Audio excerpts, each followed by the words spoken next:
Dolphins at Daybreak by Mary Pope Osborne. Chapter 1, Master Librarians. Jack stared out the kitchen window. The sun was not up yet, but the sky was growing lighter. Jack had been awake for a long time. He had been thinking about the dream he'd had. The dream about Morgan Le Fay. "The treehouse is back," Morgan had said. "I'm waiting." Jack wished that dreams were real. He missed Morgan's magic treehouse. "Jack!" His little sister Annie appeared in the doorway. "We have to go to the woods, now," she said. "Why?" Jack asked. "I had a dream about Morgan," exclaimed Annie. "She said the treehouse is back and she's waiting for us." "That was my dream," said Jack. "Oh, wow," said Annie. "She told you too? So it must be important." "But dreams aren't real," said Jack. "Some dreams aren't, but this one is," said Annie. "I can just feel it." She opened the back door. "I'll see you later." Wait, I'm coming," said Jack. He raced up the stairs. Having the same dream must mean something, he thought. He grabbed his backpack and threw his notebook and pencil into it. Then he ran downstairs. "We'll be back soon, Mom," Jack called into the living room. "Where are you going so early?" his dad called. "Just for a quick walk," said Jack. "It rained last night," called his mom. "Don't get your shoes wet." "We won't." Jack slipped out the door. Annie was waiting for him. "Let's go," she said. The sky was pale gray. The air felt freshly washed. Jack and Annie ran up their quiet street to the Frog Creek woods. They headed between the trees. Soon they came to the tallest oak in the woods. There was a wooden house high in the treetop. "It is back," whispered Jack. Someone looked out the window of the treehouse. A lovely old woman with long white hair. Morgan Le Fay. "Come up," called the magical librarian. Jack and Annie climbed up the rope ladder and into the treehouse. In the dawn light, they stared at Morgan Le Fay. She looked beautiful in a red velvet robe. Jack pushed his glasses into place. He couldn't stop smiling. "We both had dreams about you," said Annie. "I know," said Morgan. "You do?" "Yes, because I sent them to you," said Morgan, "because I need your help." "What kind of help?" said Jack. "Merlin the magician has been up to his tricks again," said Morgan. "So I haven't had any time to collect books for Camelot's library." "Can we collect them for you?" asked Annie. "Yes, but in order to gather books through time, you must be master librarians," said Morgan. "Oh well," said Annie sadly. "But you can become master librarians," said Morgan, "if you pass the test." "Really?" said Annie. "What kind of test?" Jack asked. "You must show that you know how to do research," said Morgan, "and show that you can find answers in hard questions." "How?" said Annie. "By solving 4 riddles," said Morgan. She reached into the folds of her robe and pulled out a rolled-up paper. "The first riddle is written on this ancient scroll," she said. "This book will help you find the answer." She held out a book. On the cover were the words "Ocean Guide." "This is where you have to go," said Morgan. "The ocean? Oh boy," said Annie. She pointed at the cover. "I wish we—" "Stop!" Jack grabbed Annie's hand. "How will we know if we found the right answer to the riddle?" he asked Morgan. "You will know," Morgan said mysteriously. "I promise you will know." Jack let go of Annie's hand. She pointed again at the cover and finished her wish. "I wish we could go there." The wind started to blow. "Are you coming with us, Morgan?" Jack said. Before Morgan could answer, the treehouse started to spin. Jack squeezed his eyes shut. The treehouse spun faster and faster. Then everything was still. Absolutely still. Jack opened his eyes. Morgan Le Fay was gone. Only the ancient scroll and the ocean book were left in her place. Chapter 2. The Reef. A breeze blew through the window. Seagulls cried, waves lapped at the shore. Annie picked up the riddle scroll. She unrolled it. Together she and Jack read the riddle. "Rough and gray as rock, I'm plain as plain can be, but hidden deep inside, there's great beauty in me. What am I?" "Let's go find the answer," said Annie. She and Jack looked out the window. The treehouse wasn't in a tree. It was on the ground. "Why is the ground pink?" said Jack. "I don't know," said Annie, "but I'm going out there." "I'm going to do a little research first," said Jack. Annie climbed out of the treehouse. Jack picked up the ocean book and flipped through it. He found a picture of a pink island surrounded by water. He read, "This is a coral reef. Corals are tiny sea animals. After they die, their skeletons remain. Over time, the reef builds up from stacks of coral skeletons." "Oh man, tiny skeletons," Jack said. He pulled out his notebook and wrote, "Millions of coral skeletons." Jack, come look at this!" cried Annie. What is it? I don't know, but you'll love it, she said. Jack threw his notebook and the ocean book into his backpack. He climbed out the window. Is it the answer to the riddle? He called. I don't think so. It doesn't look very plain, said Annie. She was standing at the edge of the water. Beside her was a strange-looking machine. Jack hurried over the bumpy coral to get a better look. The machine was half on the reef and half in the clear blue water. It looked like a huge white bubble with a big window. Is it a special kind of boat? Asked Annie. Jack found a picture of the machine in the ocean book. He read, Scientists who study the ocean are called oceanographers. Sometimes they travel in small diving vessels called submersibles or mini-subs to study the ocean floor. It's a mini-sub, said Jack. He pulled out his notebook. Let's get inside it, said Annie. No, said Jack. Actually, he did want to see what the sub looked like inside, but he shook his head. We can't, it's not ours. Just a tiny peek, said Annie.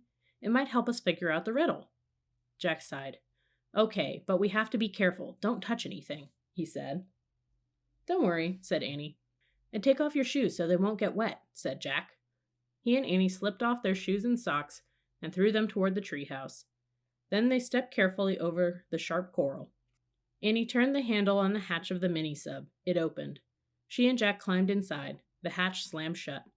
The mini-sub was tiny. 2 seats faced the big window. In front of the seats was a computer built into a control panel. Annie sat down. Jack opened the ocean book and read more on the mini-sub page. Mini-subs have strong hulls to keep air in and protect those aboard from water pressure. Computers are used to guide the mini-sub through the ocean. Oops, said Annie. What's wrong? Jack looked up. Annie was waving her hands in front of the computer. Now the screen showed a map. What's going on? Said Jack. I just pressed a few keys, said Annie. What? I said not to touch anything, said Jack. An air blower came on. The mini-sub jerked backward. Get out, said Jack. He and Annie scrambled for the hatch. Jack grabbed the handle, but they were too late. The mini-sub slid off the reef, then it dove silently down into the deep. Chapter 3. Mini-sub. You've really done it now, Annie, said Jack. Sorry, but look out the window, Annie said. Look! Forget it, we have to figure this out. Jack stared at the computer. He saw a row of pictures at the top of the screen. What did you do? He asked. I just pressed the on button, said Annie.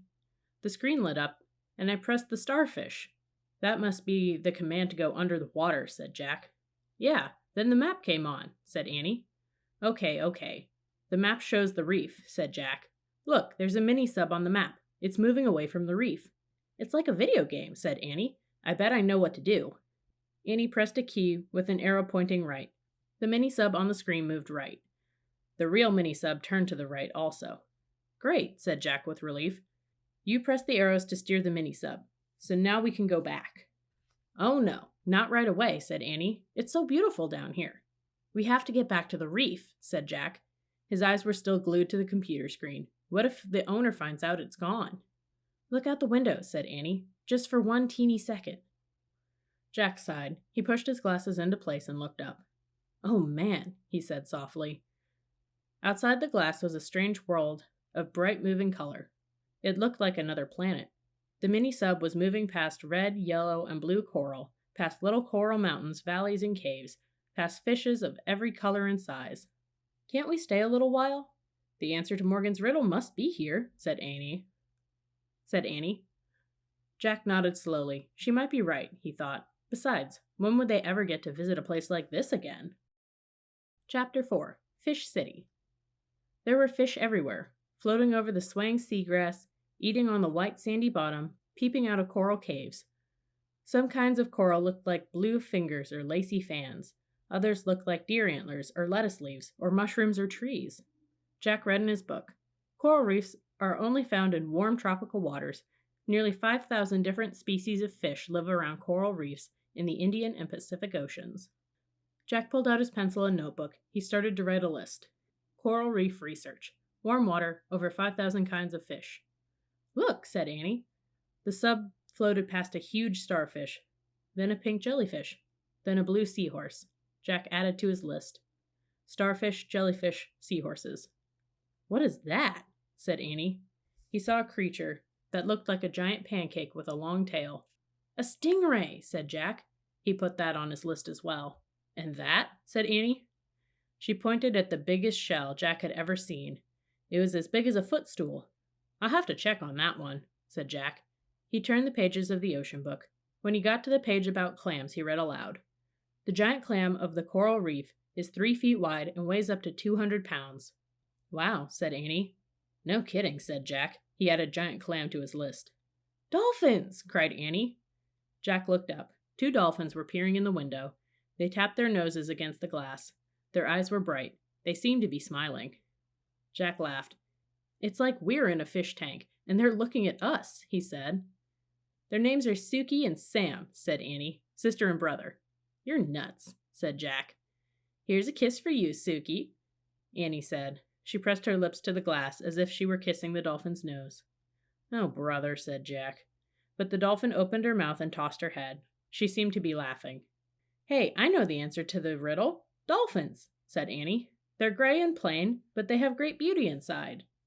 You forgot the rough as a rock part, said Jack. Dolphin skin looks smooth and slippery. Oh, right, said Annie.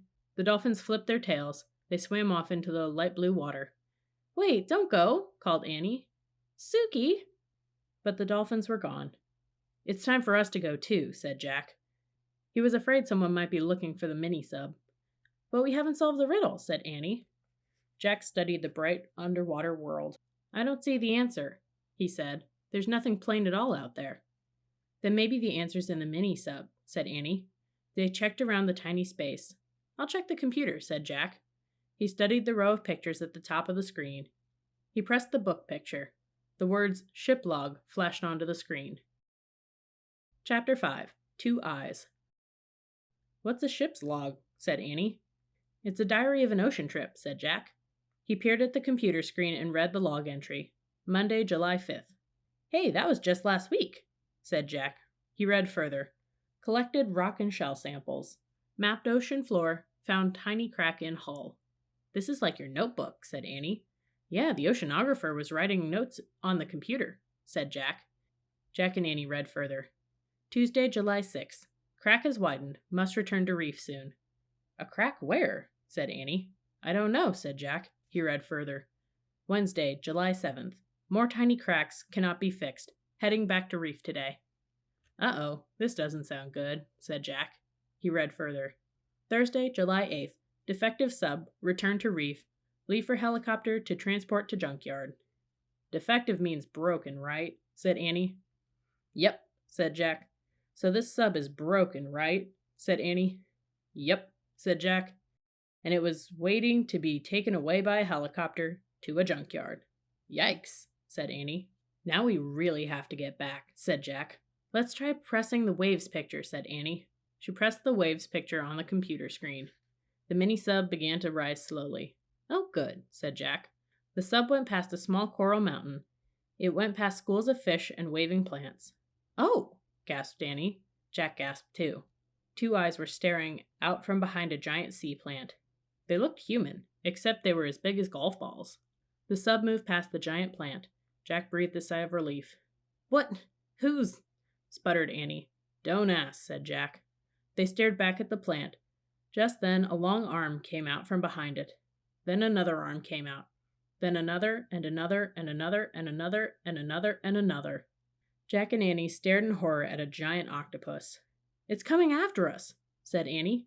Slowly the octopus crept through the water. Its 8 arms reached for the mini-sub. Chapter 6. Crack. The octopus hugged the mini-sub. Each of its 8 arms had 2 rows of suckers. The suckers stuck to the window. The mini-sub stopped. The octopus stared at Jack and Annie with huge, human-like eyes. I don't think it wants to hurt us, whispered Annie. It's just curious. I'm going to research it, said Jack. His hand shook as he flipped through the pages of the ocean book. He found a picture of an octopus and read aloud. The octopus tends to be a gentle, shy creature. Sometimes, though, curiosity gets the best of it, and it comes out of hiding. Aw, see? I told you, he's shy, said Annie. He yelled to the octopus, Hi, I'm Annie. He's Jack. Oh, brother, moaned Jack. He read further. But the octopus has huge strength. Each of its arms or tentacles has many suckers, which act like rubber suction cups. It's nearly impossible to free an object from their grasp. "Oh, great," said Jack. "We'll never get rid of this thing." Just then, Jack felt a drop hit his arm. Water. He looked up at the ceiling. "Uh-oh," said Annie. A thin crack ran along the ceiling. Smaller cracks branched out from it. Water dripped from the cracks. "We found the cracks," said Annie. "The octopus better let go, before the whole ceiling breaks," said Jack. "Let go, please! Please!" Annie shouted at the octopus. The creature blinked, as if trying to understand her. "Please, please, please!" she shouted. "Come on, Annie," said Jack. "It doesn't care if you're polite." The octopus blinked at Jack. "Get out of here!" Jack yelled at it. "Now! Beat it! Scram! Go!" The octopus shot a cloud of black liquid into the water and disappeared into the dark cloud. Its long tentacles trailed through the water. The mini-sub started to rise slowly again. "You hurt his feelings," Annie said. "I don't think so." Something bothered Jack. He looked back at the ocean book. He read to himself. The octopus squirts black ink to escape its enemies. One of its main enemies is the shark. "Oh no," said Jack. "What's wrong?" asked Annie. Jack looked out the window. The water was growing clear again. A shadowy figure moved toward the mini-sub. "What is that?" whispered Annie. The fish was way bigger than the dolphins, and it had a very weird head. Jack could feel his heart nearly stop. "A hammerhead shark," he breathed. "We're really in trouble now." Chapter 7. Remain Calm. The shark swam behind the coral. "Where did it go?" said Annie, peering out the window. "It doesn't matter," said Jack. "We have to get to the top." "More water's coming in," said Annie. "Yeah, I know. Come on. Come on, faster," Jack ordered the mini-sub. "Even more water's coming in," said Annie. "Lots more." Jack looked up. The water wasn't dripping now. It was spurting. "A few seconds. A few seconds," said Jack. Suddenly, the mini-sub burst out of the water. It bobbed on the waves like a cork. The ocean sparkled all around. "Safe!" shouted Annie.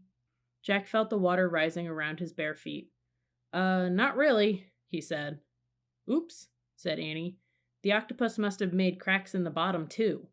The water was up to their ankles now. Jack looked out. He saw the reef in the distance. "The sub can make it. It doesn't look that far," he said. "Go, go, go," said Annie. She pressed one of the steering keys. Suddenly, the screen went blank. "What's happening?" said Jack. Annie pressed the key again. Then Jack pressed the other pictures. Nothing happened. "It's dead," said Annie. "Oh, great," said Jack. Now the water was up to their knees. "I guess we'll have to swim," said Jack. He took a deep breath. "Right," said Annie. "It's a good thing we had swimming lessons this summer." "Right," said Jack. "And it's a bad thing we just saw a shark." Jack quickly found the picture of the shark in the book. He read aloud. "If you ever see a shark in the water, don't splash. Swim calmly away." Jack closed the book. "We better do the breaststroke," said Annie, "so we won't splash." "Yep, and stay close," said Jack. "Very close," said Annie. Her eyes were wide, but she seemed very calm. Jack took a deep breath. He tried to be calm, too. He calmly took off his glasses. He calmly put them and the book into his pack. He calmly put his pack on his back. Annie opened the hatch. "Be calm," she said. She slipped out of the mini-sub. "Help," Jack said calmly. He held his nose. Then he calmly lowered himself into the ocean. Chapter 8. Swim for your life. Jack moved his arms slowly. He moved his legs slowly. He gently pushed the water out of his way as he did the breaststroke. "Calm, calm," he told himself. Annie swam beside him. They headed for the reef. All was calm. Then Jack saw something out of the corner of his eye. A dark fin was zigzagging through the water. It was heading toward them. Jack wanted to splash. He wanted to yell, but he remembered. Calm. "I better not tell Annie," he thought. "She'll stay calmer if she doesn't know." He began to swim faster. Then faster. Annie went faster, too. They both swam as fast and as calmly as they could. Sometimes Annie went even faster than Jack, which made him swim faster and faster. Jack was so scared that he wasn't tired at all. He was swimming for his life, and for Annie's life, too. He didn't look back to see if the shark was still there. He didn't want to know. He just kept his eye on the treehouse in the distance, and he kept swimming. Jack and Annie swam and swam and swam. It took forever for the treehouse to get just a little closer. Jack realized the reef was farther away than he had thought. He kept swimming, but his arms and legs felt heavy. Annie was struggling too. "Float," she said. "Float." Jack and Annie turned onto their backs. They floated the way they had learned in swimming class. We'll just rest for a minute, Jack thought. Then we'll keep going. But the more Jack floated, the more tired he felt. Soon he was too tired even to float. He started to sink. Then he felt something. His heart stopped. Something pushed at him in the water. It was slippery and alive. Had the hammerhead caught up with them? Jack shut his eyes and waited for the worst. He waited and waited. Finally, he opened his eyes. In front of him was a shiny gray head, a dolphin's head. The dolphin pushed Jack with its nose. It made happy clicking sounds. "Hooray!" cried Annie. Jack looked over at her. She was clinging to the fin of another dolphin. Her dolphin was moving through the water. Jack grabbed the fin of his dolphin. Then the two dolphins swam smoothly through the water, pulling Jack and Annie toward the reef. Chapter 9. Ouch! The sun shone on the ocean. It sparkled like a diamond. Jack felt safe now. His dolphin was taking good care of him. The dolphins slowed down as they neared the reef. Jack lowered his feet. He felt the bumpy coral. He let go of the dolphin's fin and stood up in the water. Annie stood too. Then she threw her arms around the dolphin and gave her a big hug.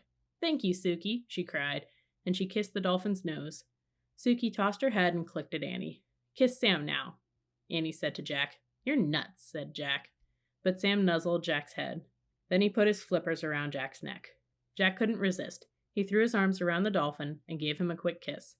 Sam nodded and made clicking sounds like laughter. Then he turned to Suki. The two dolphins chattered to each other for a moment. They nodded at Jack and Annie and swam gracefully away. "Bye, Suki. Bye, Sam," Annie shouted. "Thanks," Jack shouted. The dolphins leapt high into the air. Then they dove back into the water with a splash. Jack and Annie laughed. "I wish we could swim like that," said Jack. Jack and Annie watched the dolphins until they disappeared. "I miss them already," Annie said softly. "Me too," said Jack. He sat down in the shallow water. "I'm really tired," he said. Annie sat beside him. "Me too." The warm water lapped around their shorts and t-shirts. Jack pulled off his pack. He took out his glasses and put them on. They were blurry with water. "Guess what?" said Annie. "What?" said Jack. "I saw the shark when we were swimming," said Annie. "But I didn't tell you. I wanted you to stay calm." Jack stared at her. "I saw it too. I just swam faster so you would swim faster." "And I swam faster so you would swim faster," said Annie. "I guess we swam double fast then," Jack said. He shook his head with wonder. "What now?" said Annie. "We go home," said Jack.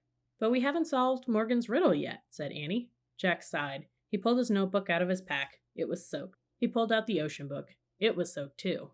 "We've failed," he said. "My research is all wet. We'll never be master librarians now." Jack put everything away. "Let's go," he said sadly. He stood up.